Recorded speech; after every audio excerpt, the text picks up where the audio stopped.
Gente, como assim? E presta atenção nesse número que a gente trouxe para vocês agora. O Espírito Santo é o quinto estado com maior número de vítimas de crimes digitais no Brasil. 26% dos capixabas já foram vítimas de golpes financeiros digitais, como clonagem de cartão, invasão de contas bancárias, esse falso empréstimo aí que você nunca assinou, minha amiga, nunca concordou e está sendo descontado aí, segundo a pesquisa Data Senado, viu? E os aposentados são os principais alvos desses golpes. Vamos saber o porquê. Por que isso acontece principalmente com os idosos? E o mais importante, tá?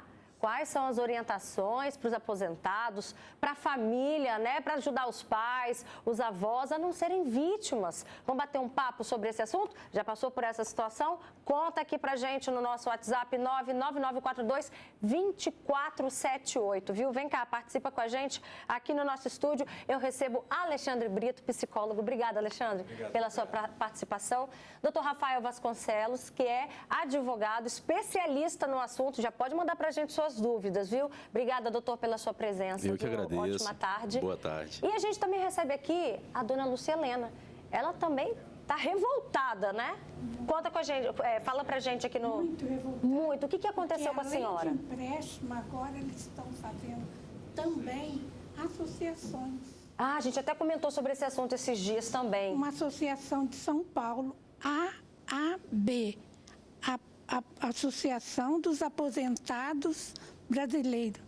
Eu nunca ouvi falar. Primeiro, conta pra gente do empréstimo. O que aconteceu com a senhora? A senhora não concordou em nenhum momento com nenhum empréstimo e está sendo debitado? Não, eu peguei empréstimo, só que eles colocaram também o cartão. Aí eu não recebo o boleto e me cobro em dobro por não ter pago o boleto. Mas eu não pedi através de cartão. E está sendo cobrado, então, em dobro? Em dobro. Aí a senhora está tendo que pagar. Como é que fica uma situação dessa? Se não paga, o nome fica sujo. E se paga, você está levando um golpe. Como é que fica, doutor Rafael? Então, nesses casos em que há uma recorrência ou uma venda casada sem autorização do consumidor, o contrato pode ser impugnado por intermédio de um boletim de ocorrência e, posteriormente, por abertura de uma ação judicial. No caso da dona Lúcia, ela já colocou que ela já havia feito um empréstimo, mas ela não autorizou que fosse feito por cartão de crédito. O que acontece é que os empréstimos que são decorrentes de cartão de crédito, eles possuem juros muito elevados, praticamente o triplo, o dobro ou o triplo de um empréstimo consignado normal. E isso traz um superendividamento dos aposentados brasileiros, considerando que muitas pessoas que acabam buscando empréstimo porque estão com dificuldades financeiras ou por alguma emergência familiar ou por uma necessidade de saúde, essas pessoas vão até esse acesso, buscam um empréstimo e muitas vezes acontece de uma atualização ou de um outro empréstimo que ela mesmo não autorizou. E aí, o que acontece? Torna-se uma escravidão. A pessoa acaba ficando endividada o resto da vida e isso traz, obviamente, danos morais e abalo psicológico para esses aposentados, para esses idosos, que na fase da vida em que eles deveriam estar mais tranquilos, né, usufruindo daquele trabalho, daqueles longos anos de trabalho, acabam ficando super endividados e trazem também dificuldades familiares, porque muitas vezes os filhos não entendem, né, e falam, poxa, mas você fez isso, pai, você fez isso, mãe, e às vezes não houve aquilo ali. Muitas vezes a pessoa não autorizou e acabou assinando, às vezes, algum documento. Já recebi várias pessoas que nem assinaram o documento, às vezes foi fraude de assinatura, fraudaram a assinatura dela, ou até mesmo aquela fotinha que a gente tem no WhatsApp, usaram aquela fotinha do WhatsApp, juntaram em um contrato de empréstimo sem autorização do aposentado, do pensionista, e validaram o empréstimo, e às vezes a pessoa vai descobrir quando o pagamento chega, opa, tá faltando aqui R$100, R$50, e descobre que existia aquele empréstimo ou aquele outro desconto de associação, que seja, por conta de uma fraude. Inclusive, se você de casa já passou por uma situação parecida, um desconto que você não assinou embaixo, que você não concordou, né, um empréstimo que você não contratou, manda pra gente a sua experiência, o que aconteceu depois disso, conseguiu reaver seu dinheiro. Daqui a pouquinho o doutor vai falar pra gente se a gente consegue, né, reaver esse dinheiro. Mas, Alexandre Brito, o Rafael falou uma verdade. Uma fase da vida que é para a pessoa descansar, usufruir da sua aposentadoria, que a gente sabe que já é difícil aqui no Brasil, mas não, só vem dor de cabeça, só vem problema. Né? Por que os idosos acabam se tornando alvo desses golpistas? Olha, muitas vezes a gente vê que as pessoas que cometem golpe, que cometem um crime, eles têm algumas preferências porque eles acreditam que seja mais vulnerável de alguma forma. Vulnerável talvez no sentido de não reagir ou de não compreender aquela tecnologia que eles estão usando e assim se aproveitar de alguns links falsos que às vezes você clica sem saber do que se trata.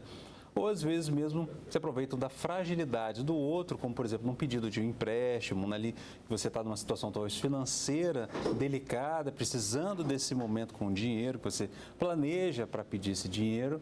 Então às vezes tem essa situação em que se aproveita do outro. Em geral os criminosos se aproveitam das virtudes do outro, dos medos, né? Enfim, para cometer esse crime. E quando isso acontece, você causa uma série de danos, que a própria pessoa, muitas vezes, ela acaba se sentindo mal, pois por não ter prestado atenção mais naquilo, ela acha ainda que ela tem alguma responsabilidade naquele problema que apareceu. Ela acaba até se culpando, Acaba se culpando porque ela pensa poderia ter feito diferente, poderia ter pedido ajuda para tal pessoa, mas de algum modo, o que eles se aproveitam, Roberta? Da confiança.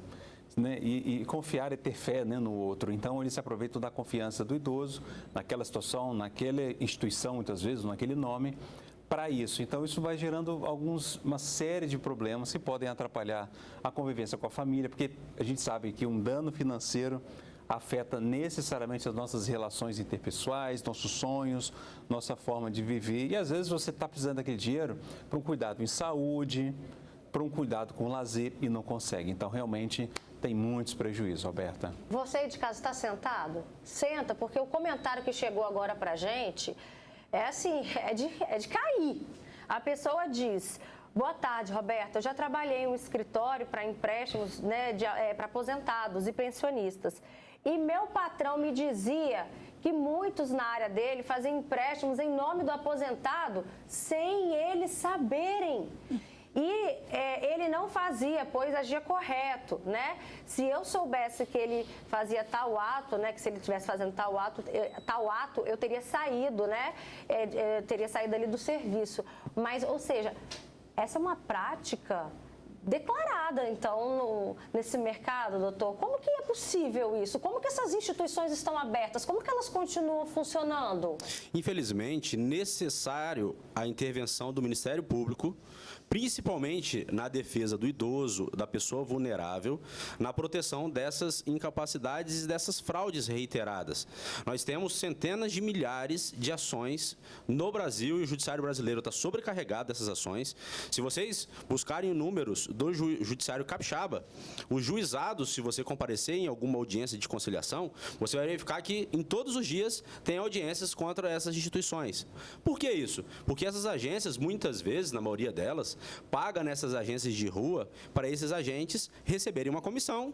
E a comissão, por conta do empréstimo, muitas vezes vem por essa facilidade.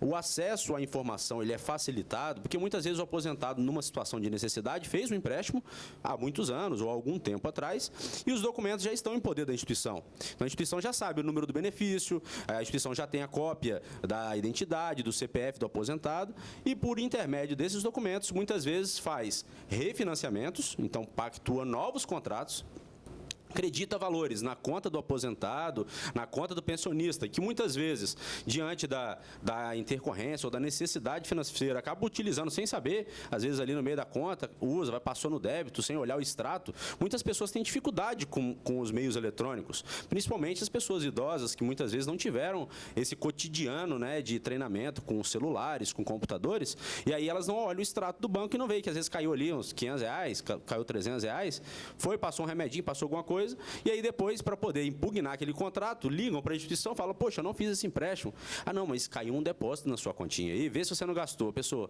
vixe, gastei.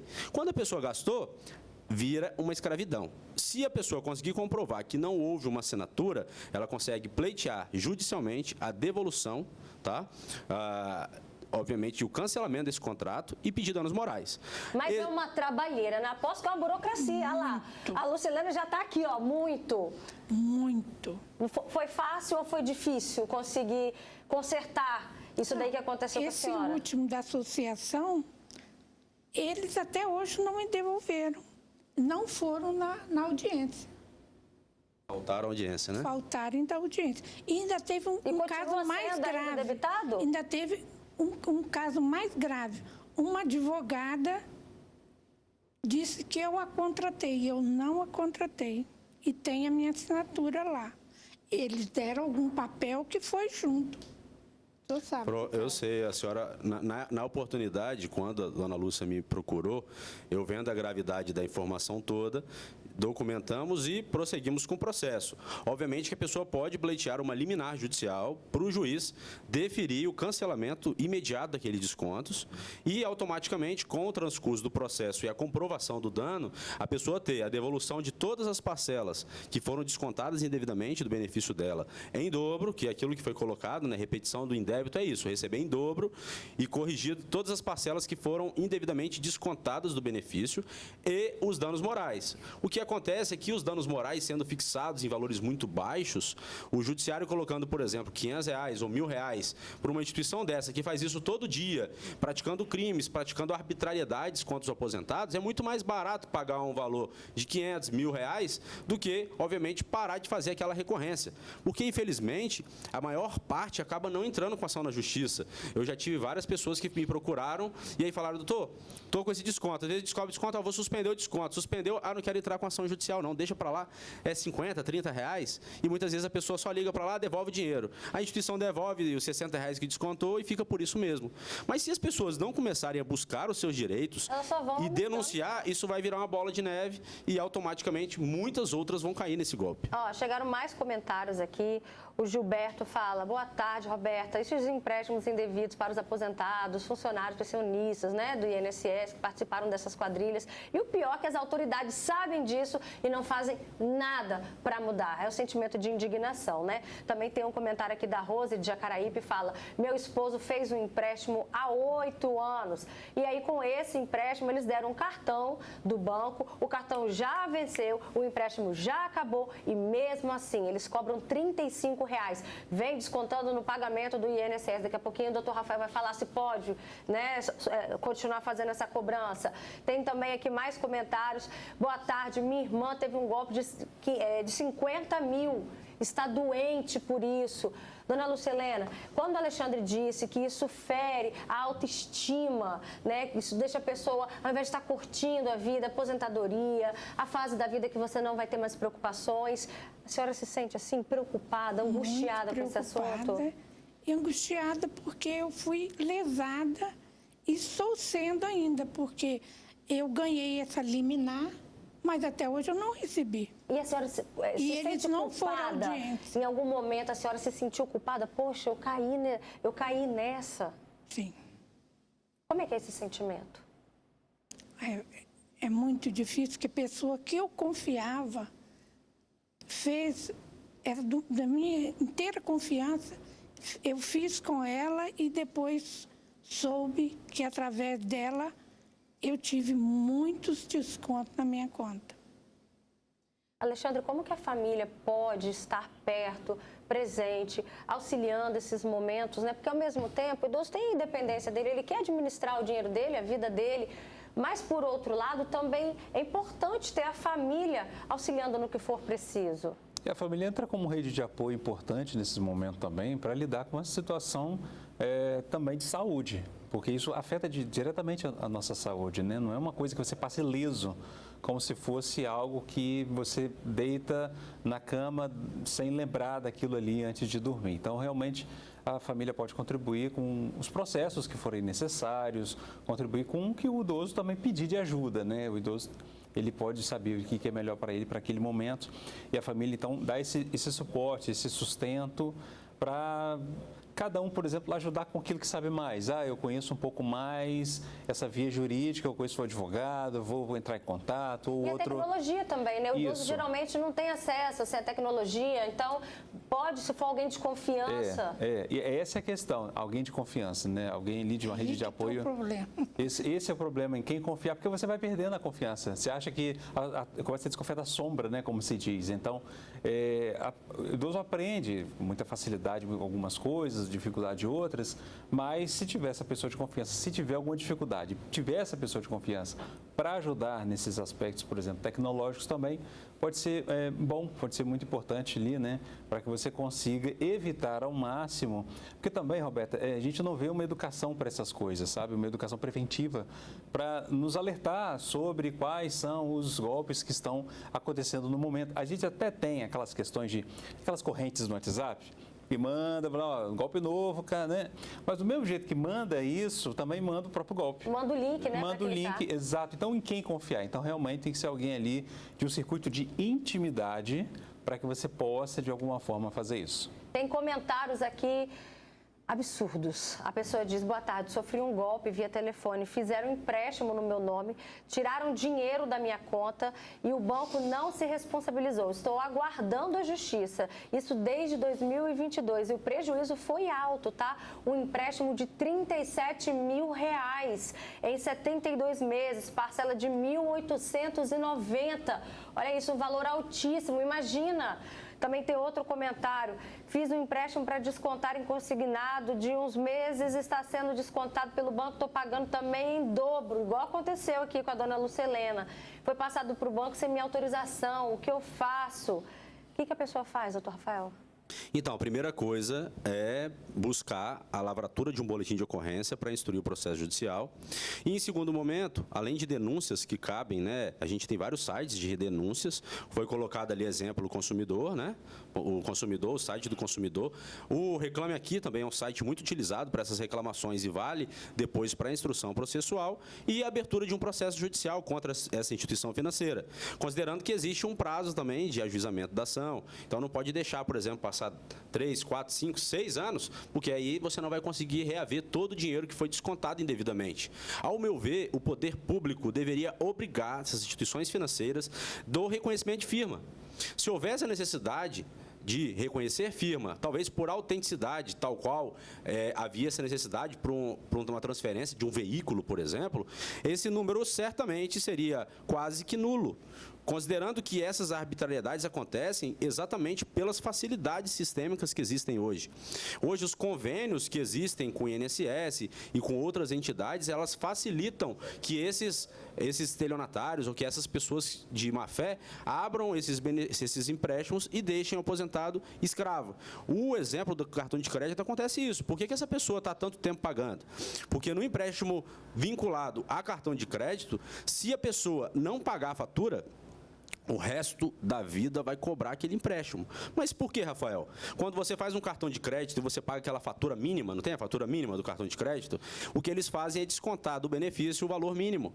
Então, se você paga o mínimo, você sempre vai ficar pagando juros, o resto da sua vida pagando juros. Então, muitas vezes é melhor você ir numa instituição séria, dessas grandes instituições, dentro da agência bancária, fazer um empréstimo consignado real, sem fraude, e pagar esse que vincula o cartão de crédito, se não foi você que efetivou, né? Se você tiver essa facilidade, você vai acabar com o pagamento ad eterno, o pagamento ré da sua vida. Se efetivamente você não fez aquilo, entra com processo judicial e impugna isso judicialmente, como é o caso que a dona Lúcia fez, conseguiu eliminar, mas ainda está pendente julgamento judicial. Mas uma hora ela vai receber o dano moral, uma hora ela vai ter a procedência da ação. Então, se ela não entrar, ela não vai conseguir a procedência da ação nem eliminar. Então, não fique satisfeito só em suspender o desconto. Porque se você só suspender o desconto, eles vão continuar fazendo depois com você de novo, com outras pessoas, e isso vai virar um círculo vicioso. Não, e sem contar que você precisa, no mínimo, ter a dor de cabeça, a trabalheira que você teve, você precisa ser recompensado por isso, né? É inadmissível passar por essa situação. É o que a senhora sente, né? Muito, muito mesmo. Como é que hoje, quando a senhora vai ver o seu extrato, a senhora consegue acompanhar a sua vida financeira? A senhora passou a ficar mais atenta depois disso? Eu passei a ficar mais atenta, mas eu não tenho muito acesso a... Tecnologia? Não tenho. E aí, a senhora faz como? Não tenho essa facilidade. Aí a senhora conta Aí com eu alguém? dependo do doutor, dependo do meu filho. Aí eu dependo das pessoas. Essa é a realidade, né? Eu não me acostumo com isso. Não é só a senhora. Quantas pessoas que estão acompanhando a gente agora em casa e falam assim, eu não consigo, gente, me adaptar a essa coisa de entrar no aplicativo, olhar no celular. Como é que faz, então, Alexandre? Aquilo que a gente estava falando, vamos reforçar a importância da família auxiliar o idoso, mas antes ela quer falar alguma coisa. E ainda fico preocupada em mexer no celular e complicar mais minha vida. Aí, por isso é que eu não mexo. Olha o medo que bate, Alexandre. Porque, tá vendo, você ainda faz com que a pessoa se sinta ainda mais insegura, baixa autoestima, como se ela fosse uma pessoa incapaz, enfim. Tem toda uma questão de cultura, né, nessa relação de hoje, uma geração que cresce com tecnologia, com uma geração que viu a tecnologia avançar com os smartphones só depois, né, já de idosos. Então, realmente, é importantíssimo isso que a gente está trazendo, né, de ter essa instrução, pedir para alguém, isso talvez é um desafio para muitas famílias, né, pedir para alguém que tenha paciência e, de alguma forma, ele não só a paciência, mas também a consistência de estar sempre olhando, acompanhando e ajudando, para isso que seja uma pessoa de sua grande, extrema confiança, uma pessoa que você tem intimidade, uma pessoa ali que você conhece, em geral são familiares, né? Pessoa muito próxima, como um filho ou um neto, pessoas ali de grande intimidade e confiança para que as coisas não piorem, né? E pedir para ela ensinar alguns caminhos, um modo de usar um aplicativo, um modo de consultar, às vezes, uma fatura ou um extrato, sem que ali você também acione alguma outra, né? Algum outro serviço da empresa, porque, às vezes, eu já vi isso acontecer. As empresas colocam também nos aplicativos muito mais fácil de você clicar para aceitar um empréstimo ou qualquer outro serviço, e até o xizinho de fechar essa aba demora, e ela demora para aparecer. Depois de alguns segundos aparece o xizinho da aba para fechar e você sair daquela janela. E nisso você já apertou o primeiro botão que aparece para tentar eliminar aquela... É bem estratégico, né, Alexandre? Totalmente. É bem estratégico. Olha só, tem um comentário. Boa tarde, Roberto. Eu já caí no golpe. Eu fui no Procon, fui para a Justiça e não resolveu o meu problema. Está na Justiça ainda e me faz muita falta. O meu dinheiro não adianta. Nunca resolve. Esse é o desabafo da Vera de Felrosa. E aí a gente tinha deixado essa pergunta no ar, doutor Rafael. Tem como conseguir o dinheiro de volta? E qual é o caminho? É só via Justiça? Geralmente o Procon, ele ajuda muito na tentativa de um acordo, tá? Inclusive no caso da dona Lucilena, ela sempre busca primeiro o Procon para tentar resolver o problema. Mas quando o Procon aciona a empresa, comunica, a empresa não responde, a empresa não traz nenhum documento que fundamente aquele desconto. Então a pessoa acaba ficando sem meios de resolução, se não com o ajuizamento de uma demanda judicial. Então é melhor abrir um processo e resguardar o direito do que ficar com aquele prejuízo e ficar com aquele estigma, como foi bem colocado pelo Alexandre, ficar com aquela preocupação na minha cabeça. Puxa vida, fui lesado, isso vai ficar desse jeito, vou ficar o resto da vida escravo dessa situação. Então é muito melhor você buscar ajuda efetiva de alguém de confiança. Se você tiver algum profissional que efetivamente você tenha confiança, você procura aquela pessoa e te ajuda, essa pessoa pode te ajudar. Eventualmente, as pessoas que já fazem acompanhamento, né, com um psicólogo, ou que tem um advogado da sua confiança, ou até mesmo, se você tiver algum geriatra que acompanha o idoso, poxa, você tem um geriatra, ela fala, poxa, estou com dificuldade com isso, você pode me ajudar? Aquilo ali certamente vai trazer uma maior tranquilidade para o aposentado, para o pensionista, para a pessoa idosa, para ela poder fazer valer os seus direitos. Porque muitas vezes a autoestima fica tão lá embaixo que a pessoa fica naquela situação, não vou mexer nesse negócio não, que isso me dá tanta dor, isso me dá tanta mágoa, que eu vou deixar isso lá debaixo do tapete. Vezes a gente já ligou para as pessoas participarem aqui e falar assim, não, eu tenho vergonha de ir aí, menina, pelo amor de Deus.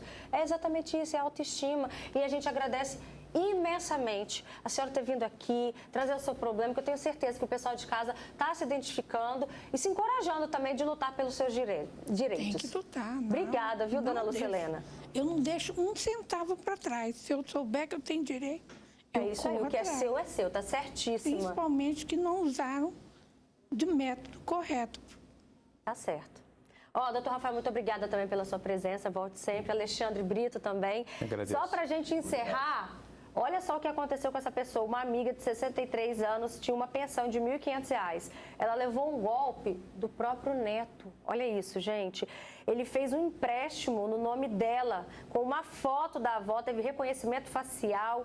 Ela está em depressão, gente. Isso. Ficou em 80 parcelas de R$1.000. Imagina só, é uma decepção. A depressão já é alta na terceira idade, tá? Então esse trabalho que a gente está fazendo aqui também é preventivo. Perfeito. Você Obrigada. vê, na família. Na família, hein? Na família. Então, imagino que os criminosos são capazes também.